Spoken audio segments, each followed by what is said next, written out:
உறவுகள் அனைவருக்கும் அன்பான வணக்கங்கள். ஐயனார் துணை அந்த வீட்டை விட்டு வெளியில் வரணும் அப்படிங்கும்போது எல்லாருமே வந்துட்டு அந்த மனசு கஷ்டத்தோடு வெளியே வந்தாலும் அப்போதைக்கு வந்துட்டு நடேசனுக்கு ரொம்பவுமே மனக்குமுறல் தாங்க முடியல. என் வீட்டை விட்டு என்னை போ சொல்கிறீலடா, நீலாம் நல்லாவே இருக்க மாட்டேன், என் குடும்பம் மொத்தத்தை நீ நடுத்தெருல நிறுத்திட்டில, நீ என்ன ஆகிறன்னு பாருடான்னு சொல்லிட்டு மண் அள்ளி 2 பேர் மேலேயும் வீசிடுறாரு. இதை பார்த்துட்டு கார்த்திகா அம்மா, சார் பாருங்க சார், இந்த ஆள் மண்ணெல்லாம் அள்ளி எங்கள் மேலே வீசுறாரு, இதுக்கும் சேர்த்து ஏதாவது கேஸை ஃபைல் பண்ணுங்க சார் அப்படின்றாங்க. உடனே போலீஸ் வந்துட்டு, நீ என்னம்மா இதுக்கெல்லாம் அங்கே கேஸ் இருக்கா, நீ ஏதாவது ஒன்று சொல்லிட்டே இருக்கு போல இருக்கு, பேசாமல் அமைதியாயிருமா, இப்படியாப்பா ஃபர்ஸ்ட்லேருந்து திரும்ப ஆரம்பித்து வளவலன்னு வளர்த்துட்டே போறீங்க அப்படின்னு சொல்லிட்டு இப்போ போலீஸு சொல்லிடுறாரு. அவங்களே தான் வெளியே போயிட்டாங்களே, அப்புறம் என்னம்மா உனக்கு பிரச்சனை அப்படின்னு சொல்லிட்டு அவர் திட்டினோன்னே இவங்களும் அமைதியாக இருந்துடுறாங்க. இருந்தாலும் இவங்க கிளம்பும்போது ஒரு மாதிரி அவங்களோட அந்த சிரிப்பை சிரிச்சுட்டு அவங்க பாட்டு கிளம்பியும் போயிடுறாங்க. ஸோ அந்த இடத்துல வந்துட்டு இவர் வந்து கிளம்பவே மாட்டேங்கிறாரு நடேசன், அந்த இடத்துல உட்காந்துக்கிட்டு அவர் பாட்டுக்கு உட்காந்துருக்காரு. அப்போ போயிட்டு, யோ எதுக்கு எங்கேயே உட்காந்துட்டு இருக்க, வா போகலாம், அதான் எல்லாத்தையும் வெளியே போக சொல்லிட்டாங்கல்ல அப்படிங்கும்போது, என்ன எங்கடா வர சொல்கிற, இது என்னோட வீடு, இந்த வீட்டை விட்டு நான் வரமாட்டேன் அப்படிங்கிறாரு. ஆமாம், இப்போ வந்து எல்லாம் நல்லா பேசு, பொறுப்பா அந்த உயிரை நீ பத்திரமா வச்சுருந்தீங்கன்னா இப்போ நம்மளோடதுன்னு பேசியிருக்கலாம்ல, அதுக்கு பொறுப்பாக இருக்கிறதுக்கு உனக்கு துப்பே இல்லை, இப்போ நீ வந்துட்டு உட்காந்து பேசிகிட்டு இருக்கியா, முதல்ல எந்திரியா அப்படின்னு சொல்லி திட்டுறாரு. திட்டினாலும் அந்த இடத்துல சேரனுக்கு ஒரு மாதிரி இருந்தாலும், அப்பா வாங்கப்பா, இந்த இடத்துலலாம் நம்ம இனிமேல் உட்காரக்கூடாதுப்பா, கோர்ட்டே சொல்லிருச்சுல்லப்பா, கோர்ட்டில் தான்ப்பா இனிமேல் நம்ம பார்க்கணும், சீல் வச்சுட்டு போயிட்டாங்கல்லப்பா, வாங்கப்பா அப்படிங்கிறாங்க. உடனே சேரனுக்கும் சொல்கிறதுனால சோழனுக்கும் மனசு தாங்க முடியாமல், சரி வாங்க வாங்க அப்படின்னு சொல்லிட்டு கூப்பிட்டுட்டு அப்படியே காரில் ஏறி போகிறாங்க. ஸோ இந்த இடத்துல வந்துட்டு சந்தா வந்து நின்றுட்டு வீட்டுக்காவது வாங்க அப்படின்னு சொல்லிட்டு அனீஷும் கூப்பிடுறாரு. அப்போ அந்த இடத்துல, இல்லை பரவாயில்ல, நாங்கள் ஹோட்டலுக்கு போகிறோம், எல்லாருமே வந்துட்டு அங்கே போய் தங்க முடியாதுல்ல, இன்றைக்கி ஒரு நாள் அங்கே இருந்துட்டு நாளைக்கு நாங்கள் ஏதாவது வீடு அரேஞ்ச் பண்ணிக்கிறோம் அப்படின்னு சொல்லும்போது, அப்போ அனீஷும் இருந்துட்டு, பையா எதுவாக இருந்தாலும் எனக்கு உடனே கூப்பிடுங்க, நீங்கள் எப்போ வேணால் வீட்டுக்கு வரலாம் அப்படிங்கிறாங்க. சரி அனீஷ், நான் பார்த்துக்கிறேன், நான் எதானா கூப்பிட்றேன் இடையில அப்படின்னு சொல்லிட்டு அவங்களும் கிளம்பி போயிடுறாங்க. ஸோ இங்கேருந்து கிளம்பி நேராக ஒரு ஹோட்டலுக்கு தான் போகிறாங்க. அந்த அவங்க இருக்க ஏரியாலே இருக்கிறதுலே ஒரு ரிச்சான ஹோட்டலுக்கு அங்கே போகும்போது அங்கேயுமே உள்ளே வந்துட்டு நடேசன் திட்டுறாரு. ஹே, என் வீடு அங்கே இருக்குது, எதுக்குடா இங்கே வந்து லாட்ஜிலலாம் தங்கணும் நம்ம அப்படின்னு சொல்லி திட்டுறாரு. யோ என்ன வீடுன்ட்டு, அந்த தரித்திரம் பிடிச்ச வீடு நமக்கு வேணவே வேணாம், அதில் இருந்து யாருக்காவது எந்த நல்லதாவது நடந்திருக்கா, தயவு செஞ்சு விட்டுட்டு வாயா, பொறுப்பாக இல்லாமல் இருந்துட்டு இப்போ வந்து நீ கதை பேசிகிட்டு இருக்கியா அப்படின்னு சொல்லிட்டு அவரும் திட்டுறாரு. ஸோ உள்ளே போன நடேசனுக்கு வந்துட்டு, ஏண்டா இதெல்லாம் ஒரு ரூமாடா, என் வீடு பேலஸ்டா, அதுக்கு இதெல்லாம் எந்த மூளைக்கிடா வரும் அப்படின்னு சொல்லிட்டு அவரோட ஆதங்கத்தை அவர் சொல்லும்போது, ஆமாம்மா பேலஸை தான் நீ கட்டி வச்சுருந்த அப்படின்னு சொல்லிட்டு ஓரளவு சமாதானப்படுத்தி அந்த ரூமில் அன்றைக்கி நைட் போயிடுது. ஸோ மறுநாள் காலையில் வந்து பார்க்கும்போது நடேசன் வந்துட்டு அப்படியே ஒரு மாதிரி உம்முனே வெளில உட்காந்துட்ருக்காரு. நிலா வந்து அவங்களோட ரூம்லேருந்து வெளியே வந்து பார்க்குறாங்க. அப்போ நடேசன் தனியாக உட்காந்துட்டு இருக்கும்போது நேராக போயிட்டு, என்ன அங்கிள் ஏன் இப்படி தனியாக வந்து உட்காந்துட்ருக்கீங்க அப்படின்றாங்க. என்னம்மா இதெல்லாம் ஒரு ரூமாம்மா, எனக்கு கஷ்டமாக இருக்குமா, உன்னை பார்த்தா தான் எனக்கு சங்கடமாக இருக்குது, வீட்டுக்கு வந்த மருமகளை ஒழுங்காக ஒரு வீட்டில் கூட உட்கார வைக்க முடியாமல் எப்படியெல்லாம் பண்ணிட்டானுங்க பாருமா, எனக்கு தெரியுமா, சத்தியமாக சொல்கிறேன், எங்கள் அப்பா அது எனக்குன்னு சொல்லி உயிர் எழுதி கொடுத்துட்டு தாம்மா போனார், இவனுக்கு தான் ஏதோ ப்ராடு தலம் பண்ணி என்னை வந்துட்டு வீட்டை விட்டு நம்ம எல்லாத்தையும் சேர்த்து வெளியே அனுப்பிட்டானுங்கம்மா, அப்படி என்னம்மா நான் அவனுங்களுக்கு பாவம் பண்ணிட்டேன் அப்படின்னு சொல்லி சொல்கிறாங்க. சரி விடுங்க அங்கிள், சரி உயிர் எழுதினாருன்னு சொல்கிறீங்க, அதை நீங்கள் பத்திரமா வச்சுக்கிறது இல்லையா அங்கிள் அப்படிங்கிறாங்க. இல்லைம்மா, அவர் எழுதினது எனக்கு தெரியுமா, ஆனால் எனக்கு தெரிஞ்சு அதுவும் அவங்ககிட்ட தான் இருக்குது போல இருக்குது, எப்படியாவது இந்த வீட்டையும் பிடிங்கிட்டு நம்மளை தெருவில் நிறுத்தணும்னு சொல்லிட்டு அவன் முடிவு எடுத்துட்டானுங்க, அது ரெண்டும் சேர்ந்து அதே மாதிரி பண்ணிருச்சுங்க, கொஞ்சம் கூட நன்றியே இல்லாததுங்க பார்த்தியா அப்படின்னு சொல்லி சொல்கிறாங்க. விடுங்க அங்கிள், எல்லாருமே அப்படி தான் இருக்காங்க, நம்ம தான் நமக்கு சேஃப்டி பண்ணியிருந்துருக்கணும் அங்கிள் அப்படின்னு சொல்லி சொல்கிறாங்க நிலாவும். ஸோ ரூமில் வந்துட்டு இவங்க அண்ணன் தம்பி 4 பேரும் உட்காந்துட்டு, இன்றைக்கி உள்ள எப்படியாவது ஒரு வீடு வாடகைக்கு எடுத்துடணும்டா, நீ சொல்லியிருக்கில்ல நிறைய பேர்கிட்ட அப்படின்னு சொல்லி சொல்கிறாங்க. உடனே பாண்டி இருந்துட்டு, ஆனால் நானும் சொல்லி வச்சுருக்கேனே, எல்லாருமே இன்றைக்கி வந்து வீடு தேடுற வேலையை தான் பார்க்கணும், நல்ல வீடாக ஒன்று அமைஞ்சிருச்சுன்னா போதுனே அப்படின்னு சொல்லி பேசிகிட்டு இருக்காங்க. ஸோ அந்த டைம் வந்து பார்த்தா கரெக்டாக கார்த்திகா ஃபோன் பண்ணுறாங்க. ஃபோன் பண்ணும்போது சேரன் வந்துட்டு சொல்லிட்டு அவர் குளிக்க போயிடுறாரு. ஃபோன் ரிங் ஆகி ஃபுல்லாக முடிஞ்சிருது. அப்போ வந்து பல்லவன் கரெக்டாக போய் பார்க்குறாரு, கார்த்திகாவா, என்ன கார்த்திகா வந்துட்டு சேரனுக்கு ஃபோன் பண்ணுது அப்படின்னு சொல்லிட்டு யோசிச்சுக்கிட்டு அவரும் அப்படியே விட்டுறாரு. ஏன்னா அந்த டைம் காயத்ரி ஃபோன் பண்ணுறாங்க அப்படிங்கும்போது அதை வந்து அவர் பெருசாக பார்த்தாம டக்குன்னு வந்துட்டு காயத்ரியோட காலில் வந்துட்டு அவர் பாட்டுக்கு பேச ஆரம்பிச்சிடுறாரு. அப்போ சேரன் ஃபோன் எடுக்கல அப்படிங்கும்போது இவங்க வந்து நிலாவுக்கு ஃபோன் பண்ணுறாங்க. அப்போ நிலா வந்துட்டு ஃபோன் எடுத்துகிட்டு, சொல்லுங்கள் கார்த்திகா அப்படிங்கிறாங்க. ஏங்க எப்படி இருக்கீங்க அப்படிங்கிறாங்க. நான் நல்லா இருக்கேன், நீங்கள் நல்லா இருக்கீங்களா அப்படிங்கிறாங்க. நல்லா இருக்கேன், சேரன் மாமாவுக்கு ஃபோன் பண்ணேன், சேரன் மாமா ஃபோனே எடுக்கல அப்படிங்கிறாங்க. ஃபோன் எடுக்கலையா, இல்லையே, அவங்க எல்லாம் அந்த ரூமில் தானே இருந்தாங்க அப்படிங்கிறாங்க. ரூமில் இருந்தாங்களா, என்ன ரூமில் இருந்தாங்கன்னு சொல்கிறீங்க அப்படிங்கிறாங்க. உங்களுக்கு தெரியாதுல்ல கார்த்திகா, நாங்கள் இப்போ வீட்டில் இல்லை அப்படிங்கிறாங்க. என்னாச்சு அப்படின்றாங்க. இந்த மாதிரி நேற்று இவ்வளோ பிரச்சனை ஆகிடுச்சு, அதனால நாங்கள் இப்போ தனியாக வந்துட்டு ஒரு ஹோட்டலில் நேற்று நைட்டுக்கு மட்டும் நாங்கள் வந்து இப்போ ஸ்டே பண்ணியிருக்கோம், இன்னைக்கு வேறு ஏதாவது வீடு பார்க்கணும், உங்கள் அம்மாவும் உங்கள் மாமாவும் வந்து இப்படி பிரச்சனை பண்ணிட்டாங்க அப்படின்னு சொல்லிட்டு நிலா சொல்கிறாங்க. உடனே கார்த்திகா வந்துட்டு, இங்கே பாருங்க நிலா, எனக்கு ஏதோ ஒன்று மனசில் பட்டுச்சு, அதுக்காக தான் நான் இப்போ வந்துட்டு ஃபோன் பண்ணேன், அதே மாதிரி நீங்கள் சொல்கிறீங்க அப்படிங்கிறாங்க. என்னாச்சு, என்ன நடந்துச்சு அப்படின்னு சொல்லி நிலா கேட்கும்போது, சம்மந்தமே இல்லாமல் எங்கள் அம்மா எங்கள் வீட்டுக்கு வந்துட்டு என்னென்ன வேலையெல்லாம் பார்த்தது தெரியுமா அப்படிங்கிறாங்க. என்னாச்சு, உங்கள் வீட்டுக்கு வந்தாங்களா அப்படிங்கிறாங்க. ஆமாம், நேற்று திடீர்னு வந்துட்டு சாயந்தரமாக கிளம்பி எங்கள் வீட்டுக்கு வந்தாங்க. வந்துட்டு இப்போ தான் அம்மா கிளம்பி போகுது. எனக்கு மனசில் ஏதோ உறுத்திக்கிட்டே இருந்துச்சு, அதனால தான் நான் சேரன் மாமாவுக்கு ஃபோன் பண்ணேன், அவர் ஃபோன் எடுக்கலன்னு தான் உங்களுக்கு கூப்பிட்டேன் அப்படிங்கிறாங்க. என்ன சொன்னாங்க, இந்த பிரச்சனையை பற்றி ஏதாவது பேசுனாங்களா அப்படிங்கிறாங்க. ஏங்க அதை பற்றிலாம் எதுவும் பேசலை, திடீர்னு ஏதோ அம்மா பார்க்க வந்திருக்குன்னு நினச்சிட்டு, என்னடா நம்ம மேலே உள்ள பாசத்தில் தான் பார்க்க வந்திருக்கு போல இருக்குன்னு நான் நினச்சேன். ஆனால் வந்து அம்மா என்ன பண்ணுச்சு தெரியுமா, நிறைய டாக்குமெண்ட்லாம் என்கிட்ட கொடுத்து பத்திரமா வச்சிரு அப்படின்னு சொல்லிட்டு என்கிட்ட கொடுத்துட்டு போச்சு. நான் இது என்ன டாக்குமெண்ட்டாக இருக்கும்னு சொல்லிட்டு நான் ஓப்பன் பண்ணலான்னு பண்ணேன். அதெல்லாம் எதுக்கடி நீ பிரித்து பார்த்துட்டு இருக்கா, இதை பத்திரமா வை, நான் கேட்கும்போது இதை நீ கொடுத்தா போதுன்னு சொல்லிட்டு எங்கள் அம்மா சொல்லிச்சு. அதனால தான் இப்போ கிளம்பி போனதுக்கப்புறம் நான் ஓப்பன் பண்ணி பார்த்தேன்.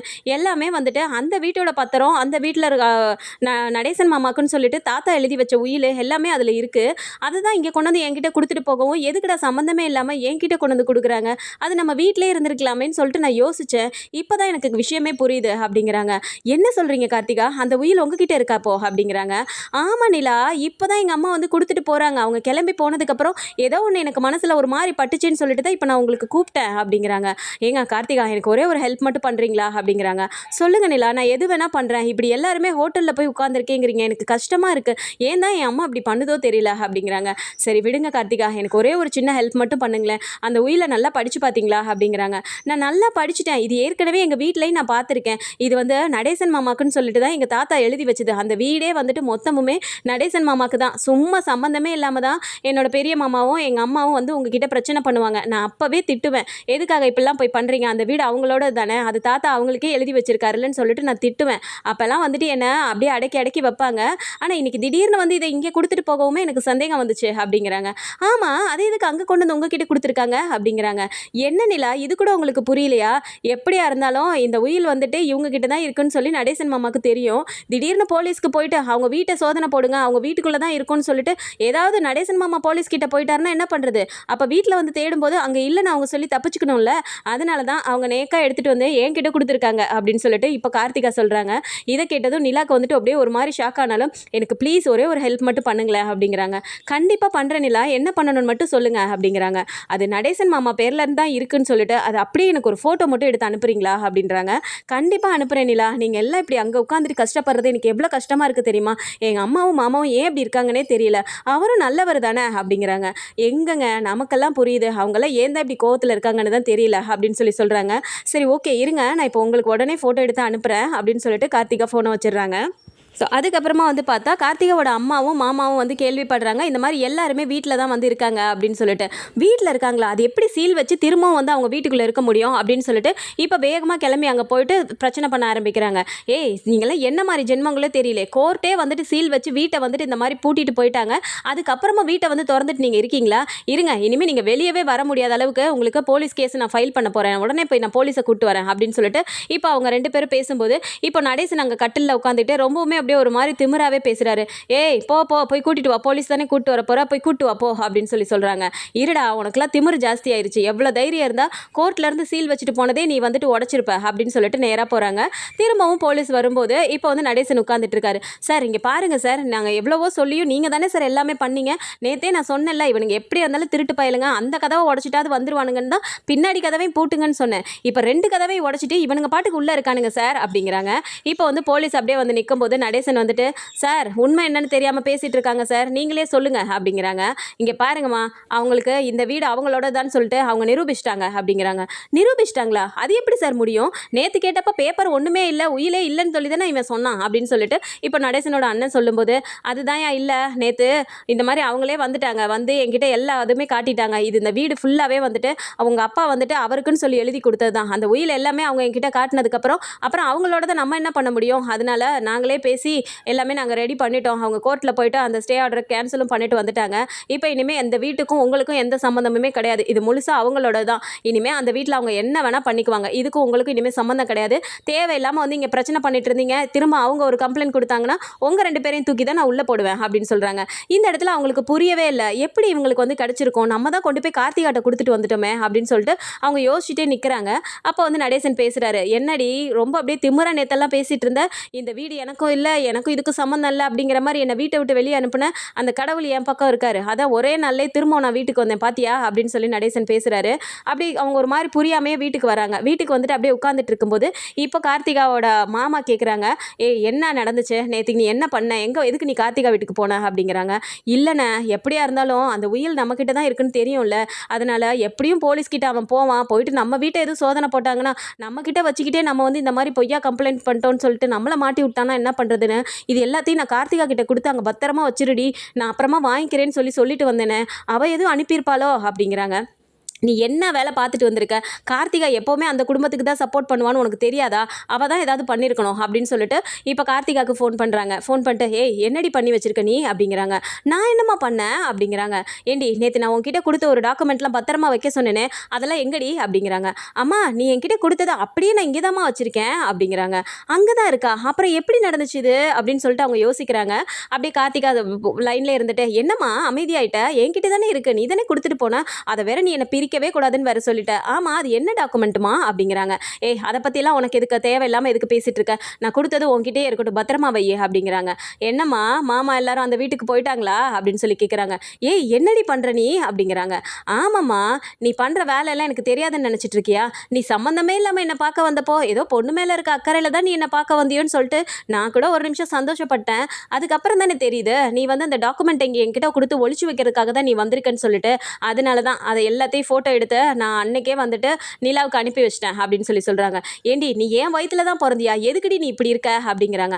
அந்த சந்தேகம் தாம்மா எனக்கும் இருந்துகிட்டே இருக்கு, உனக்கு போய் எப்படி நான் பிள்ளையா பிறந்தேன்னு தான் தெரியல, எப்படி ஒரு ராட்சசியாக இருக்க நீ, இனிமே இந்த மாதிரி வேலை பார்த்துட்டுலாம் எனக்கு வந்துட்டு நீ அம்மான்னு சொல்லிட்டு வெளியே சொல்லிட்டு இருக்காத, முதல்ல ஃபோனை வை அப்படின்னு சொல்லிட்டு அவங்க திட்டிட்டு ஃபோனை வச்சிடுறாங்க. இந்த இடத்துல ரொம்பவுமே அவங்களுக்கு ஒரு மாதிரி ஆகுது. ஸோ கார்த்திகா வந்துட்டு அதை ஃபோட்டோ எடுத்து அனுப்பும் போது அதை வந்துட்டு நிலா எடுத்துகிட்டு வந்து இப்போ அவங்க ஹோட்டல்லாம் இருக்கும்போது போய் அவங்க பக்கத்து ரூமில் போய் எல்லாத்திட்டையும் சொல்கிறாங்க, இந்த மாதிரி வந்துட்டு கார்த்திகா அனுப்பியிருக்காங்க அப்படின்னு சொன்னோன்னே நடேசன் ரொம்பவுமே சந்தோஷப்படுறாரு. இந்த பொண்ணு அவளுக்கு பிறந்திருக்க பொண்ணே இல்லைம்மா, அவள் வந்துட்டு எல்லாமே வித்தியாசமாக இருக்கா அப்படிங்கிறாங்க.